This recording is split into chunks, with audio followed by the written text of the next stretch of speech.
आउनु साथीहरू, आज म हजुरहरूलाई कहाँ लिएर जाँदैछु त?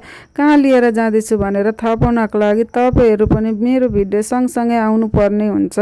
यो चाहिँ हो मेरो गाउँ। मेरो गाउँ चाहिँ एकदमै राम्रो छ। तपाईँहरू पनि कुनै दिन फुर्सद मिल्यो भने आउनु होला। म हजुरहरूलाई मेरो गाउँ घुमाइदिँदैछु। अनि यो बाटो चाहिँ हो लेटाङ बजारतिर जाने बाटो। लेटाङ बजारतिर जाने बाटो हुँदै म चाहिँ कहाँ जाँदैछु त? म चाहिँ जाँदैछु मेरो नानीहरूको बोर्डिङ। मेरो नानीहरूको बोर्डिङ चाहिँ लेटाङ बजार नजिकै रहेको छ। यो चाहिँ हो मेरो नानीको बोर्डिङतर्फ लाग्ने बाटो। अनि आइपुगेँ म नानीहरूको बोर्डिङ।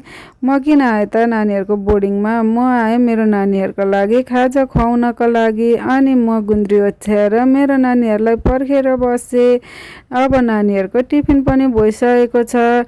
नानीहरू चाहिँ भोकले फ्याफ्या हुँदै टिफिन खान आइसके। आज चाहिँ नानीहरूको टिफिनमा के रहेको छ त? आज चाहिँ नानीहरूको टिफिनमा रहेको छ अन्डा भुटी माम।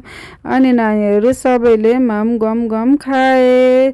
टिफिन खान चाहिँ एकदमै मजा आउँछ है साथीहरू। हाम्रो पालोमा त खान पाइँदैन थियो। अहिलेका केटाकेटीहरूलाई चाहिँ एकदमै मजा छ। अनि यहाँनिर सबैजना खाँदैछन् टिफिन। अनि मेरो नानीहरूलाई चाहिँ जति टिफिन खुवाए पनि एउटा एउटा खानेकुरा नकिन्दै हुँदैन। हस् त, थ्याङ्क यू, बाई बाई।